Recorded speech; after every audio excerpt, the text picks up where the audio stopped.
नमस्कार बच्चों, आपका पहला कदम एक कोशिश में मैं ममता थपलियाल स्वागत करती हूँ और आशा करती हूँ कि आप स्वस्थ होंगे। जैसा कि आपको पता ही है, मैं हमेशा आपके लिए एक नया विषय और नई जानकारी लेकर आती हूँ।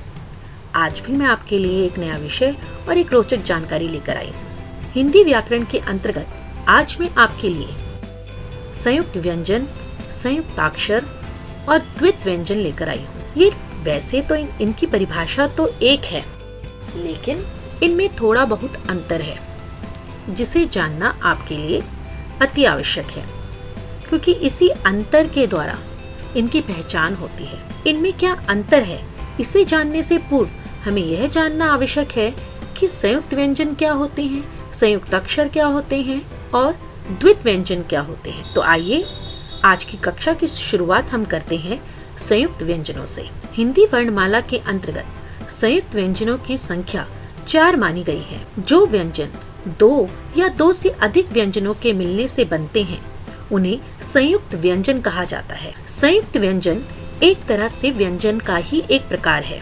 संयुक्त व्यंजन में जो पहला व्यंजन होता है वो हमेशा स्वर रहित होता है और उसके विपरीत दूसरा व्यंजन हमेशा स्वर सहित होता है। जैसा कि मैंने आपको बताया था कि हिंदी वर्णमाला में 4 संयुक्त व्यंजन माने गए हैं और वे व्यंजन हैं श्र, क्ष, त्र, ज्ञ। श्र मिलकर बना है श और र से। पहला वर्ण अधूरा और दूसरा वर्ण पूरा, और पूरा किसने किया है, उसके साथ में जब स्वर मिल जाता है तो वह पूर्ण हो जाता है। जैसा कि हम इसका उच्चारण भी करते हैं श्र, तो श में र की ध्वनि हमें सुनाई दे रही है। अगला व्यंजन है क्ष। क्ष में क और श 2 व्यंजनों का हमने मेल किया है, क और श। तो इसका उच्चारण है क थोड़ा सा धीमा हो जाता है, इसमें क की ध्वनि जो है वो कम सुनाई देती है। क्ष, कई लोग इसे छ उच्चारित करते हैं, जो कि पूर्णतः गलत है। अगला व्यंजन है त्र। जैसा कि आप उसका उच्चारण में ही आपको 2 ध्वनियां सुनाई दे रही हैं, 2 व्यंजनों की, त्र, त, र और उसके साथ में स्वर है अ। अगर इसके नीचे अब हम इन सभी संयुक्त व्यंजनों के नीचे हम हलंत लगा देंगे तो इसका अर्थ होता है कि उसमें स्वर नहीं है। अगर स्वर नहीं है तो अ हम नहीं लगाएंगे, तो सिर्फ 2 व्यंजनों को ही संयुक्त कर लिखेंगे। लेकिन यहाँ जो मैंने व्यंजन लिखे हैं, इसमें किसी के भी नीचे मैंने श्र, श, त्र, ज्ञ, किसी के भी नीचे मैंने कोई हलंत नहीं लगाया है। इसका अर्थ यह है कि इनमें स्वर मिला हुआ है, तो मैं जमा के निशान के बाद अ लगाऊंगी। आइए त्र में कौन कौन सी ध्वनियां मिली हुई हैं हम देख लेते हैं। त जमा र जमा अ मिलकर बना त्र। अगला हमारा जो संयुक्त व्यंजन है ज और ञ को मिलाने से इसका उच्चारण बना ज्ञ। आइए इनके उदाहरण भी देख लेते हैं। श्र, श्रमिक, परिश्रम, आश्रम, क्ष, क्षत्रिय, कक्षा, क्षणिक, त्र, त्रिशूल, मंत्री, मातृपदेश। अगले उदाहरण है ज्ञ, ज्ञानी, विज्ञान, संज्ञा। एक और विशेष बात, एक रोचक जानकारी मैं आपको इसके विषय में बताना चाहूंगी। जब भी आप शब्दकोश में इन संयुक्त व्यंजनों को ढूंढेंगे तो ये आपको कहाँ मिलेंगे? जी हाँ, श्र जो है वो श में मिलेगा। जहाँ के शब्द लिखे होंगे वहाँ वो मिलेगा। जिन व्यंजनों से ये संयुक्त हुए हैं, उनका जो पहला वर्ण है, उनका जो पहला व्यंजन है, उनके वर्ग में आपको ये अक्षर मिलेगा। क्ष आपको क वाले भाग में मिलेगा, त्र आपको त वाले भाग में मिलेगा, ज्ञ आपको ज वाले भाग में मिलेगा। तो यदि आप शब्दकोश में इन व्यंजनों को ढूंढेंगे तो ये आपको वैसे नहीं मिलेंगे। आपको इन्हें जिन व्यंजनों से इनको संयुक्त कर बनाया गया है, उन व्यंजनों के जो पहला व्यंजन है, उन व्यंजनों के वर्ग में आप ढूंढेंगे तो आपको ये संयुक्त व्यंजन मिल जाएंगे आसानी से। एक और जरूरी बात मैं आपको बताना चाहूंगी संयुक्त व्यंजनों के बारे में। जिन व्यंजनों को हम संयुक्त करके लिख कर रहे हैं, तो एक नया ही व्यंजन यहाँ पर निकल कर आता है। संयुक्ताक्षरों से ये इसीलिए अलग है क्योंकि संयुक्ताक्षरों में 2 व्यंजनों को संयुक्त किया जाता है। संयुक्त व्यंजनों में एक नए व्यंजन का निर्माण होता है। श्र और त्र के विषय में अक्सर लोग गलतियां करते हैं। जहां गलतियां करते हैं उसके विषय में मैं आपको कुछ समझाना चाहूंगी ताकि आप वो गलतियां ना करें। बच्चे ही नहीं, बड़े भी ये इस प्रकार की त्रुटियां करते हैं जब भी वो वर्ण विच्छेद करते हैं या किसी शब्द का निर्माण करते हैं। आइए देखें वो कौन सी त्रुटियां हैं जो बच्चे करते हैं या बड़े करते हैं। दो हमारे संयुक्त व्यंजन ऐसे हैं जिनमें र का प्रयोग किया गया है, और र जब र आधा आएगा तो रेफ में प्रयोग होगा, र जब पूरा होगा तो उसका पदेन रूप हमें दिखाई देगा। तो श्र और त्र में हमें र का पदेन रूप दिखाई दिया। श के साथ में री का प्रयोग होगा, श्री। तो श्री किस प्रकार लिखा जाएगा? श्र पे बड़ी ई की मात्रा लगाकर या श के नीचे री की मात्रा लगाकर, री से ऋषि की मात्रा लगाकर, आधा गोला लगाकर। उसी भ्रम को दूर करने के लिए मैं आपके लिए एक उदाहरण लेकर आई हूँ। पहला शब्द है मेरा श्रीमती। पहला शब्द है श्रीमती। श्री, इसमें भी श्री सुनाई दे रहा है, श्री, री, और री ऋषि में भी जो री स्वर का जो ध्वनि है वह भी री है। तो अब हम कैसे पता लगाएंगे कि ये श्री कौन सा है? तो यहाँ पर आप ध्यान देने योग्य बात यह है कि जो श्री ऊपर श्रीमती वाला है वो संयुक्त व्यंजन है, लेकिन जो श्री नीचे वाला है श्रृंगार, श्रृंगार के मैंने दो तरह से लिखा है श्रृंगार को। एक श्रृंगार सही है और दूसरा श्रृंगार इसमें से गलत है। जैसा कि मैंने आपको बताया था, र के साथ में री की मात्रा कभी नहीं लगती है। जब मैंने आपको र के रूपों के विषय में बताया था, र के साथ री की मात्रा कभी नहीं लगती है। तो यहाँ पर जो दूसरा श्रृंगार लिखा हुआ है, जो असलियत में उसका उच्चारण श्रृंगार नहीं है, श्रृंगार है। श्रृंगार तो कोई शब्द नहीं होता है, श्रृंगार शब्द होता है, सजना, सजाना, और श्रृंगार कुछ नहीं होता है। तो इन दोनों शब्दों में से जो ये शब्द है ये गलत है। आइए इनके वर्ण विच्छेद देख लेते हैं ताकि हमें और ज्यादा स्पष्ट हो जाए, क्योंकि जो पहला श्रीमती शब्द है वह संयुक्त व्यंजन है, लेकिन जो उसके नीचे श्रृंगार लिखा हुआ है वह संयुक्त व्यंजन नहीं है, वह एक व्यंजन है जिसमें स्वर मिला हुआ है। इस बात को आपको ध्यान में रखना है। जब भी श आधा आता है तो श का रूप इस प्रकार लिखा जाता है, नहीं तो आप श को उसके उसी रूप में लिख सकते हैं और नीचे री की मात्रा भी लगा सकते हैं। आइए मैं आपको इसके वर्ण विच्छेद दिखाऊं। श्रीमती का वर्ण विच्छेद होगा श जमा र जमा ई श्री, म जमा अ म, त जमा ई ती, श्रीमती। और श्रृंगार का देखिए, जब श्रीमती है तो जब वो संयुक्त व्यंजन है तो उसमें दो व्यंजन जुड़े होने चाहिए।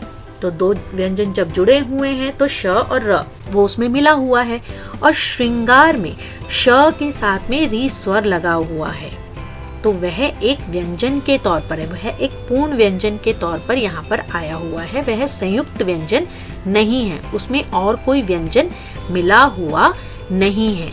तो इस प्रकार श्रृंगार का जो हम वर्ण विच्छेद करेंगे वो किस प्रकार होगा? वो इस प्रकार होगा श जमा री जमा अंग जमा ग जमा आ जमा र जमा अ, मिलकर बना श्रृंगार। अंग की वो बिंदी है जो श के ऊपर लगी हुई है। आइए अब त का भी एक उदाहरण ले लेते हैं, क्योंकि त्र में भी र जुड़ा हुआ है, और जब वो री के साथ में आता है तब भी उसकी ध्वनि भी एक साथ ही होती है। आइए हम अन्य उदाहरण देख लेते हैं। त्र के भी त्रिभुज, त्रि, तृष्णा, त्रि। जो री की ध्वनि है वो थोड़ी सी कोमलता लिए हुए और थोड़ी सी कम है, छोटी ई से भी उसकी ध्वनि थोड़ी सी कम है। त्रिभुज, त्रि, त्रिभुज, तृष्णा, त्रि, त्रि, त्रि, त्रि, त्रि, त्रि। तो इस थोड़े अंतर को आपको थोड़ा ध्यान में रखना पड़ेगा, और इसका जो वर्ण विच्छेद बनेगा वो किस प्रकार होगा? त्रिभुज का जो वर्ण विच्छेद होगा वह होगा त जमा र, यहाँ दोनों व्यंजन आ गए, जमा इ जमा भ जमा उ भू जमा ज जमा अ मिलकर बना त्रिभुज। जबकि तृष्णा में त के साथ में री स्वर है त्रि। आधा श ण आ ष्णा तृष्णा। तृष्णा में आपने ध्यान दिया होगा यहाँ पर आधा श और अणा को जोड़ा गया है। आधा श और अणा को जोड़ा गया है, तो क्या यहाँ पर संयुक्त व्यंजन नहीं है? चलिए इस दुविधा का भी हल हमारे पास है। आगे बढ़ते हैं, संयुक्त अक्षरों के विषय में जानते हैं। जैसा कि मैंने आपको अभी पूछा था कि जो आधा श और अणा था वो भी दो व्यंजनों को संयुक्त किया गया है। जी हाँ, वे संयुक्ताक्षर कहलाते हैं। आइए संयुक्ताक्षर की परिभाषा जान लें। दो भिन्न व्यंजनों के मेल से संयुक्ताक्षर बनाए जाते हैं। संयुक्ताक्षरों में भी जो पहला व्यंजन होता है वो हमेशा स्वर रहित होता है और इसके विपरीत दूसरा व्यंजन हमेशा स्वर सहित होता है। संयुक्त व्यंजन कहिए या संयुक्ताक्षर कहिए, उसमें दो या दो से अधिक व्यंजनों को संयुक्त किया जाता है, जोड़ा जाता है। लेकिन पहला व्यंजन स्वर रहित और दूसरा व्यंजन स्वर सहित होता है। यानी कि साधारण शब्दों में कहूँ तो पहला व्यंजन आधा और दूसरा व्यंजन पूरा होता है। आइए देखें इसके कुछ उदाहरण। संयुक्ताक्षर हैं द्य, ध्य, क, तद और इसके अलावा भी बहुत सारे संयुक्ताक्षर होते हैं जो दो व्यंजनों को मिलकर बनाए जाते हैं। आइए इन्हें और अच्छी तरह से समझ लें। इनका वर्ण विच्छेद किस प्रकार से किया जाएगा। द और य जोड़कर बना द्य, विद्या। विद्या शब्द द और य को हलंत लगाकर द को भी दिखाया जा सकता है और द को य में जोड़कर एक संयुक्त रूप भी दिया जा सकता है, संयुक्त व्यंजन का रूप भी दिया जा सकता है। पहले इसी प्रकार से द्य लिखा जाता था। कुछ व्यंजनों को जोड़कर जो घुमावदार व्यंजन हैं, जिनमें खड़ी पाई नहीं होती है, उनको जो खड़ी पाई वाले व्यंजनों के साथ में जब उनको जोड़ा जाता था तो इस प्रकार से उनको अलग एक रूप प्रदान होता था, जिसको समझने में पढ़ने वाले को, पाठक को और बच्चों को, बड़ों को, सबको थोड़ा सा भ्रम रहता था कि इसके अंदर कौन से व्यंजन छिपे हुए हैं। अब जो भी घुमावदार यानी कि गोल पेंदे वाले व्यंजन होते हैं उनके नीचे हलंत लगाकर तथा उसको दूसरे व्यंजन के साथ जुड़ा दिखाकर हम संयुक्ताक्षर दिखाते हैं जो आधा व्यंजन होता है। तो आइए इसका वर्ण विच्छेद देख लेते हैं। द्य से शब्द हमने बनाया विद्या। व जमा इ जमा द जमा य जमा आ मिलकर बना विद्या। ध्यान ध आधा य आ न अ ध्यान। शक्ति श जमा अ जमा क जमा त और उनके बाद क्या स्वर आया ई, शक्ति। दध शुद्ध। दध से हमने क्या शब्द बनाया शुद्ध। शुद्ध भी दो रूपों में दिखाई देता था, अब उसका जो मान्य रूप है वो हलंत के साथ वाला रूप ही मान्य है। अब शुद्ध द के नीचे ध लगाकर नहीं दिखाया जाता है। विद्या का भी द हलंत वाला रूप ही मान्य है। आइए देखते हैं शुद्ध का वर्ण विच्छेद क्या होगा। श जमा उ जमा द जमा ध जमा अ शुद्ध। जैसा कि मैंने आपको संयुक्त व्यंजन करते हुए बताया था कि तृष्णा में श और न को हमने संयुक्त किया, तो संयुक्त किया वो संयुक्त व्यंजन नहीं बना, क्योंकि संयुक्त व्यंजन कौन से होते हैं जिसमें कि एक नए व्यंजन का निर्माण होता है। और संयुक्ताक्षर क्या होते हैं जहाँ पर दो व्यंजनों को संयुक्त करके लिखा जाता है, जोड़ कर लिखा जाता है और वो जोड़ नजर आता है। संयुक्त व्यंजनों में वह जोड़ दिखाई नहीं देता है। तो आइए अब हम अपने तीसरे पड़ाव की तरफ चलते हैं जो कि है द्वित व्यंजन। एक वर्ण का अपने जैसे वर्ण के साथ आना द्वित व्यंजन कहलाता है। इसमें भी पहला व्यंजन हमेशा स्वर रहित होता है और इसके विपरीत दूसरा व्यंजन हमेशा स्वर सहित होता है। आइए इसके कुछ उदाहरण देख लेते हैं। कच्चा च के बाद आधे च के बाद पूरा च। पक्का आधे क के बाद पूरा क। बिल्ली आधे ल के बाद दूसरा ल। पट्टी जैसा कि मैंने आपको बताया था कि पेंदे वाले व्यंजनों को हम हलंत लगाकर आधा दिखाते हैं। आइए इसके कुछ नियम जान ले। हिंदी वर्णमाला में हमारे 5 वर्ग माने गए। जो भी जिस वर्ग का पहला व्यंजन होता है उसी के नाम से वह वर्ग जाना जाता है। क ख ग घ अंग ये कवर्ग के व्यंजन है। च छ ज झ ञ ये चवर्ग के व्यंजन है। ट ठ ड ढ न ये टवर्ग के व्यंजन है। त थ द ध न ये तवर्ग के व्यंजन है। प फ ब भ म ये पवर्ग के व्यंजन है। तो यहाँ पर ध्यान देने बात योग्य यह है, जो नियम है वह यह है कि कवर्ग, चवर्ग, टवर्ग, पवर्ग, तवर्ग के दूसरे कवर्ग, चवर्ग, टवर्ग, तवर्ग, पवर्ग के दूसरे और चौथे अक्षरों के द्वित व्यंजन नहीं होते हैं। अर्थात ख, छ, ठ, थ, फ जो ये लाइन जो व्यंजन लिखे हुए हैं इनके द्वित व्यंजन नहीं होते हैं। दूसरे नंबर हर वर्ग के दूसरा जो व्यंजन है और चौथा जो व्यंजन है उनके द्वित व्यंजन नहीं होते हैं। यह एक इनका नियम है।